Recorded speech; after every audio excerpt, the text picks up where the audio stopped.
VHI Healthcare. When you need us, we're there. Terms and conditions apply. VHI Healthcare DAC, trading as VHI Healthcare, is regulated by the Central Bank of Ireland and is tied to VHI Insurance DAC for health insurance in Ireland.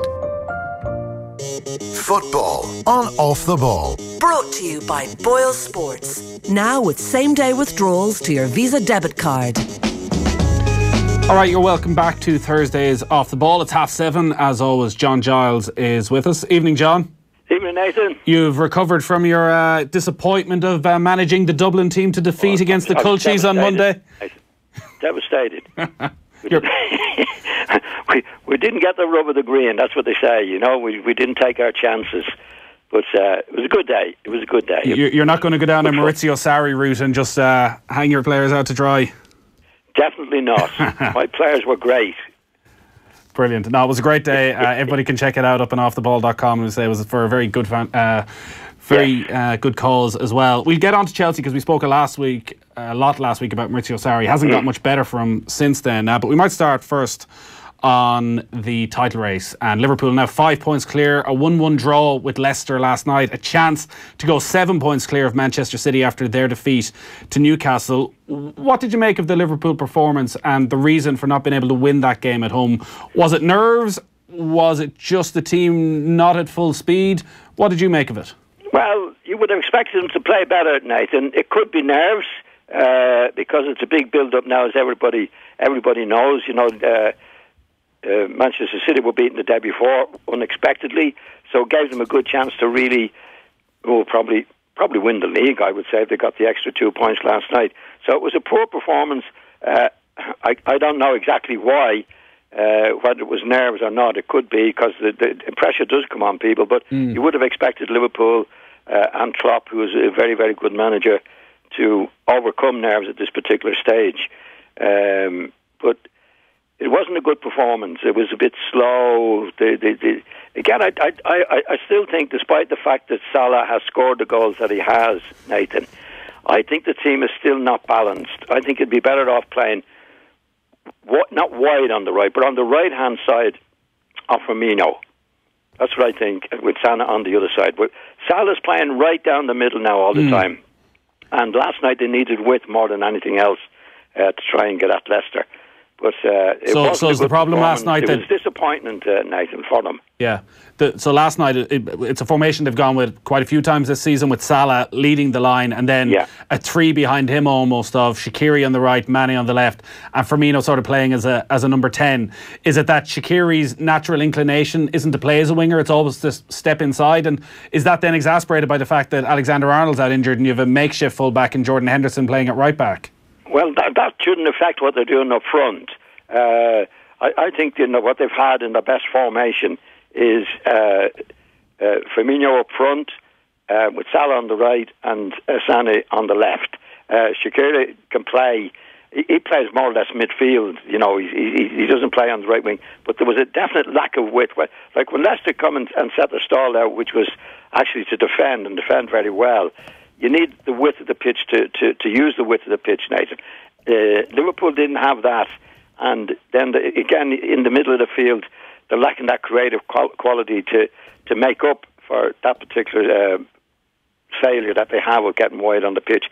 So, but there was a lack of urgency about them. You know, Liverpool have been famous from club for go and outrun teams. That wasn't the case last night. I thought in the first half, particularly after scoring an early goal, they looked to be keeping possession for the sake of keeping possession. And there was no real go about them. And I think they left themselves open for Leicester to come back into the game. Was that in any way down to the conditions? There was quite a bit of snow on the pitch. It seemed to be slowing the ball at times. No, I think, it wasn't ideal, but it wasn't that bad either, Nathan. You know, you can pass the ball. You can have an urgency about you, which you should have. That doesn't matter about what the pitch is like, you know. I mean, the pitch wasn't that bad. I mean, there was some good stuff at different times. It wasn't ideal, but I wouldn't put it down to the pitch. Definitely not. What did you make of the situation at half time where the ground staff came out and cleared one half of the pitch, the half Liverpool will be attacking into in the second half? Well, I think they should be up before the Football Association for that. I mean, the lads on the television that I was watching were making a bit of fun of it and a bit of a joke with. I didn't think it was funny And today, I still don't think it was funny. I thought it was very, very bad. Now, I wouldn't imagine that Klopp had anything to do with that. Maybe he had, I don't know, but I wouldn't think he had, because the same Klopp, was it last year, and they played West Brom, accused West Brom of putting too much water on the pitch to slow the game down. Now, what the ground staff were thinking about, I don't know, but it was absolutely ridiculous. I mean, how can you work 15 minutes at half-time in the opponent's penalty area? I mean, it's not right, and I think there will be more made of it than there was made of it on the television last night. Yeah, even watching it at the start of the second half, it almost felt as well it could have ended up being quite self-defeating, because Liverpool obviously also hold possession inside their own half, and they like to get their keeper involved, that it could have come back to haunt them. Well, it could have. Leicester were good. Leicester have been having a bad time, the manager under pressure. But they could have snaked that match last night, Nathan. They had chances. They didn't sit back for 90 minutes. They had chances to get at Liverpool, and they took them. They did one or two very, very good chances to win that game. So Liverpool, like a lot of Liverpool supporters, would be disappointed they got a draw, but it could have been worse. Could have been worse on the night. When you talk there about Liverpool in midfield and the lack of creativity, does Shaqiri not fill that hole? Not really. Not really. He does well when he gets the ball, but Shaqiri's never been a player that dominated the middle of the pitch, Nathan. Usually it's controlled from the middle midfield man, and the others are extras from in that particular way. Liverpool haven't had a player like that for ages. What's the lad that they brought in? Janino, was it? Not doing it. Fabinho. He's not doing it. Really, he was subbing last night. He's okay, but he's not a dominant force. I mean, if you go back to Liverpool in the greatness, go back a long time, Souness could do that. They haven't got a Souness, and it's a vital position, because the middle of midfield of really knits everything together, Nathan, and they don't have anybody really to do that. Some of the lads are good at what they do. Milner is very good. No, he was injured or suspended. He's good at what he does, but they don't have a player actually to get a grip of the ball in the middle of the field. And that's why they're a go-go team, But I thought their approach yesterday was passing the ball for the sake of it. It went across the back and back in the middle, back to the back, for a long, long time in the first half. It was as if, we scored one early on, and, that's going to do us. Well, we'll score anytime we want. And they really got a big shock. They weren't at their best, Nathan, Liverpool last night. So it means that they missed the chance to go 7 points clear, but they have still extended their lead over this run of fixtures. And last night was actually the first time Liverpool have dropped points against a team outside the top six. Manchester City seem to be having the opposite problem, where they're performing well in the big games. But with that defeat up in Newcastle, you look at the games they've lost matches in, it's games you would have expected City to have won comfortably. Does it strike you that maybe there's a bit of complacency in this City team? I would be very, very surprised if they were complacent. They didn't play well at all. Actually, I thought Newcastle played very, very well. They made it very difficult for them. They sat behind the ball, and the City were a bit lethargic. Now, whether they're a bit tired or not, I don't know, Nathan, but they were certainly lethargic. There wasn't that buzz about them that you'd want to break down the Newcastle defence. They didn't have it. It wasn't there the other night, that's for sure. What the reason for that is, I don't know. You do get games like that, but when you see, everybody knows how important the games are now, and this was a hugely important game at Newcastle, not to be really up for it was surprising. And it was pretty much their full strength, first choice, front six. De Bruyne's back, David Silva started, Fernandinho in the middle of midfield, Sterling and Sané in behind Aguero. And they did create chances, I guess. You can look at this in hindsight and say a brilliant tactical plan by Rafa Benitez, but City by and large created the most chances, but Newcastle punished them at the right times. Was there something that Benitez did that other teams will be able to identify as the season goes on to get at Manchester City? Not really. No, I don't think so. No, they defended well, and City again didn't defend well. You can't miss your chances and lose chances, Nathan. It's just not on. If you're going to try and win the Premiership, it was a bad night for City all round. They just didn't play well. The two white players didn't play well. De Bruyne was subbed later on and seemed to throw another bit of a tantrum going off, Nathan. But it was just one of those nights. it didn't happen for them. They just didn't play well. Is that at the heart of their problem, Kevin De Bruyne, this season, with the injuries, the consistent injuries he's been struck down with? He's played very, very little football. He was their best player last season, unquestionably, on the way to dominating in the title race. Is it understandable that they haven't been able to hit the same heights when you're not able to rely on a player of that quality to the extent you were last season? Well, you're always going to miss your best players, and he was their best player last year, and he plays in a position with the Manchester City team and does things in the Manchester City team that, despite the big squad they have, there's nobody else can do it. I mean, you don't get two De Bruynes in any team, but he is a loss, and he did have quite a bad injury. He was out for a long time, so I think he is only making his way back. He's certainly not up to the form that he was last year, and he's badly missed to make that pass or score that goal that he was doing in matches like that last night. So it's 2 nights ago. It's only with matches that he'll get it back, Nathan, Like, he hasn't played that many matches for being out for such a long time. I mean, if you were able to do that, come back and play brilliantly straight away, there'd be no such thing as, match practice and getting match fit and that. But I think he's a little bit temperamental when he was taken off. And in another match I saw him before, he's inclined to be throw a bit of a tantrum. But I think he'll come back anyway. Would you have expected then, in that closing quarter of an hour, 10 minutes, that maybe David Silva would have had more of an impact, more of a role in trying to drag City back into the game? Well, I don't think it was a question of trying to drag them back into the game now. I mean, they were well on top, as you said. They missed chances. They had a chance to win the game and didn't take them, and conceded a couple of goals, as we know. I don't think they needed somebody to do something dramatic for them. Like Aguero usually comes up to do things for them when they're desperate to get a goal or two, and he wasn't really at his best. None of the Manchester City players were at their best the other night. All right, John, stay with us. 53106 is the text number. We'll take a quick break. Football on Off the Ball. Brought to you by the new and improved Boyle Sports Bet Builder. Now with 44 markets to choose from on every match. At Blackrock Clinic, we offer direct access to our expert team of endoscopy specialists.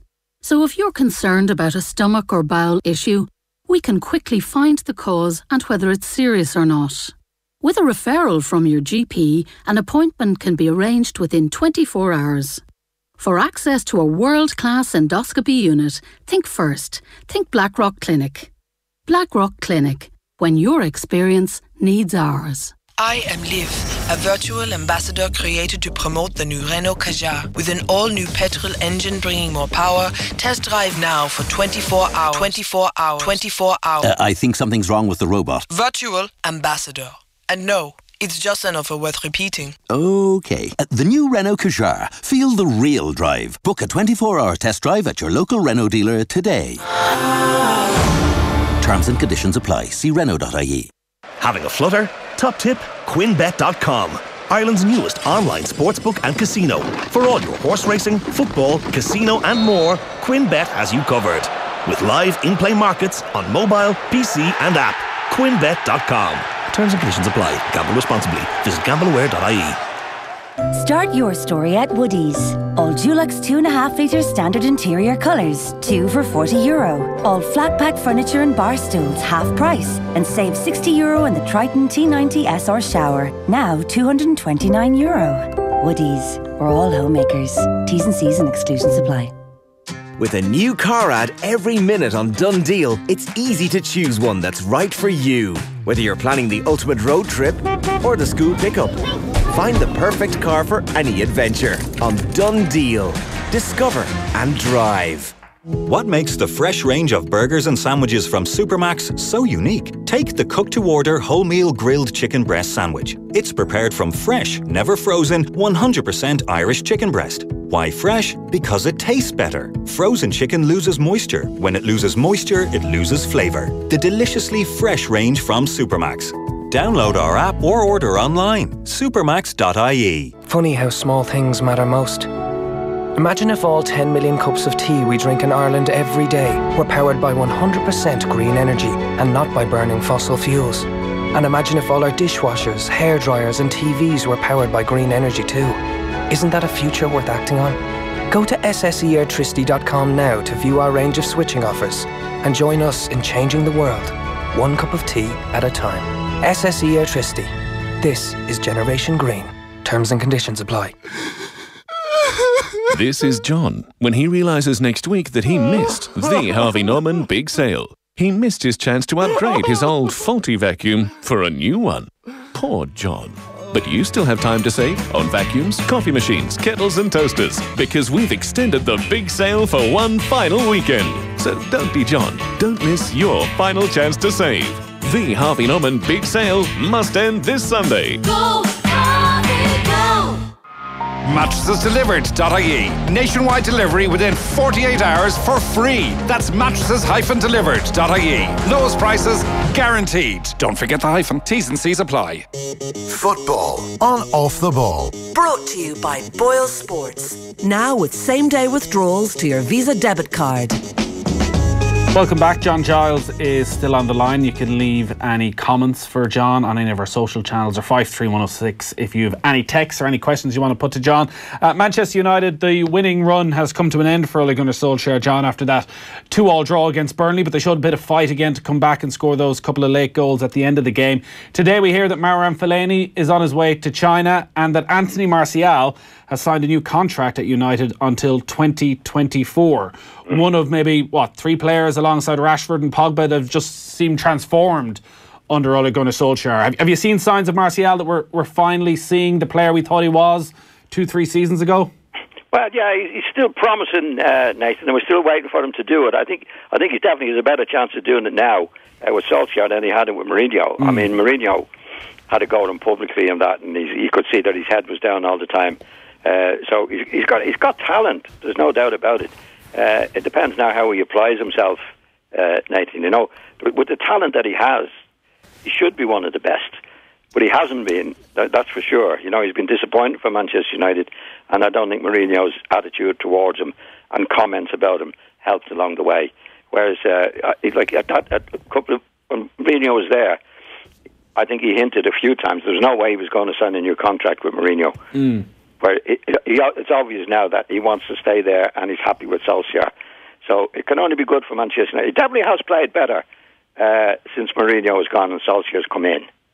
I mean, Fellaini was always good. I mean, see, Fellaini was a bit of a pet to Mourinho. He liked him. Solskjaer hasn't really played him. I don't think he's going to fit into his plan. And I think it's an opportunity for Fellaini to go to China, isn't he, I think? Yeah, going for one of those big money deals over to China. He almost became a sort of figure of fun over the last couple of years, Marouane Fellaini. You say because he was a bit of a pet for Jose Mourinho. He loved to throw him on for the last 10-15 minutes of games and making use of himself along the opposition penalty area. He's had a good spell in England, almost a decade between Everton and Manchester United. Was he underestimated or overestimated? I think he was unfairly treated when Moyes signed him from Everton, and they didn't do very well under Moyes. And I think the crowd picked on him more than anybody else, which I think was unfair. Because when he did play for Mourinho, I mean, he did some important stuff for him. I mean, I thought he was a good player. I didn't know he could play midfield. You could push him up front. You know, he was a good all-round player. He and always gave his best. He had to go all the time. I think he was unfairly treated at Old Trafford early on. But then the crowd took to him. You know, he'd come on for Mourinho, he'd score a goal, an important goal, and he'd do certain things. So Solskjaer obviously hasn't really played him, and he's letting him go. So he doesn't fancy him as much as he did now. Say Martial is coming in now, and the signs are good for Martial, but he yet has to do it, Nathan. Yeah. The general sense over the last week or so as this winning run has continued is that Solskjaer has really put himself in a good position to be the next permanent manager of Manchester United, that everybody's been impressed with the way he's got Martial and Rashford and Pogba playing. He's got the entire team playing with a freedom and an attacking style again, and very likeable character as well, and all the momentum seems to be with him. It's not exactly maybe the long-term planning some Manchester United fans thought was going to be there when Jose Mourinho left, if they are to give it to Solskjaer. But sometimes is that just all you need as manager? Momentum, a good start, and just try and keep it going for as long as possible. Well, it depends how long you're going to keep it going, Nathan. See, I think in Solskjaer's case, it's ideal in many ways because the team's doing very badly. The morale is back. Players then want to prove that all those players that Mourinho fell out with want to prove it's Mourinho's fault. So therefore they're going to have a go, more so than they did when Mourinho was there. So you get a bit of a bounce, as they say nowadays. And in Solskjaer's case, I think he's ideal for the situation at the moment. He seems a nice fella.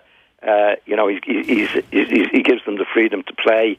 He's had a look at the draw in the fixtures that they've had. There's no doubt about that. But will he be able to do it when he really has to manage, Nathan? Nobody knows. But when I mean really has to manage, I mean at the moment he's pally with all the players. They're all on his side. They're all going. When you really have to manage is a time that you have to say to Rashford, I'm leaving you out this week, or any other player for that matter.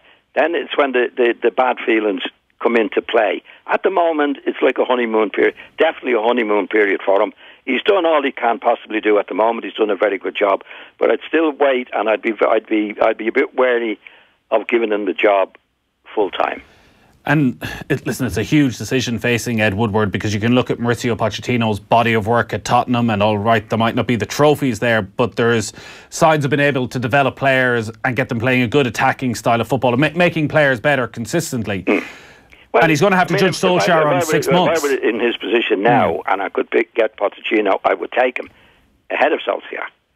You know, Solskjaer is being brought in to do a certain job, and he's doing it very, very well.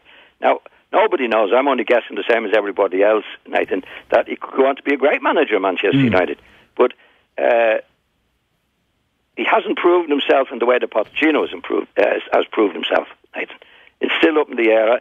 I would still be wary of giving him the job on a permanent basis. I think what he's done is his personality in that has been ideal for coming into Manchester United. There's no doubt, and he's doing a very, very good job. He's had a good series of fixtures coming into the job, and he's got the bounce that people want when you've got rid of Mourinho. So he's done a good job, but full time, I wouldn't be so sure. And that's what I'm wondering, I guess, by the time you come to May and he's had a good 6 months, would that be enough of a period of time to have assessed Solskjaer and then decide? Or do you think no matter what happens between now and the end of the season, it's just too soon for him? Well, it's difficult to know. You know what I mean? They could go on and win the Cup this year, and he could very well get himself into a position where you couldn't help but give him the job. Yeah. You know what I mean, Nathan? You go and win the Champions League, you're getting the gig, I guess. I'd be a bit sceptical about it. Yeah. You know, he's done it as well as he possibly could do, or anybody can do, coming in doing what he's done at the moment. But I'd still be wary of it. And certainly, again, I'd repeat myself, if I could get Pochettino now or at the end of the season, despite how Solskjaer's done, I would take Pochettino. Right. One other manager who we spoke a lot about last week was Maurizio Sarri. That night, last Thursday night, they went and they beat Spurs on penalties to get to the Carabao Cup final. But then last night was just an absolute shambles in the second half, conceding 4 goals against Bournemouth. They lose 4-0, which Sarri says, like, obviously it's just not good enough. He says it's impossible to lose 4-0 here. Maybe it's my fault. Maybe I'm not able to motivate them. But the team is very strong. It's also able to win without the coach. Does he sound like a manager to you who's sort of given up the ghost at this stage? Well, it's a different story what he was saying last week. And last week he was blaming the players. He said I find it impossible to motivate these guys, so he was putting it all on the players. And he made a bit of a liar to me last week, because I said when we were talking that it doesn't work. I've never seen a manager criticise the players publicly and do well. And that night they went out and beat Spurs to get into the final of the Cup. So that went against. But that was last week, Nathan. I still don't believe that it's right to criticise the players publicly. Now, after the defeat, which was a humiliating defeat the other night, what he's saying is, well, maybe it's me. He wasn't saying that last week. Actually, he was hitting out at the players last week. He didn't hit out at them this week. So we'll have to wait and see exactly what his method is and what his approach is going to be. But it certainly is a result last night that puts him under pressure. There's no doubt about that. John, great stuff as always. Thanks, Nathan. Just before we let you go, in a shocking turn of events, there was player ratings done from the match on Monday. And you'll find this hard to believe, John. I only got 1 out of 10. Go away. Who was doing the rating? Darren Cleary, who was who was your goalkeeper, was doing the ratings. Do you think he was a bit harsh on me there? Well, funny enough, he was telling me that he didn't really like you at all. That's the dump. I think he was getting a go back at you there. I think he was. Yeah. So you'd agree it was very harsh. More than one. Now you're one of the better players by a long way. Cut that up, lads. That's all I want. That'll do me. John, great stuff. We'll talk to you next week. Then. Bye. I'll go home happy now. All right, we're going to take a very quick break. Couple of things to run you through first, though, because tomorrow night we're going to be in Clonmel previewing Cheltenham with a special Bulmers Road to Gold event in the Clonmel Park Hotel. There will be comedy from après matches Barry Murphy, live music from Smash Hits. Vogue Williams will be there as well.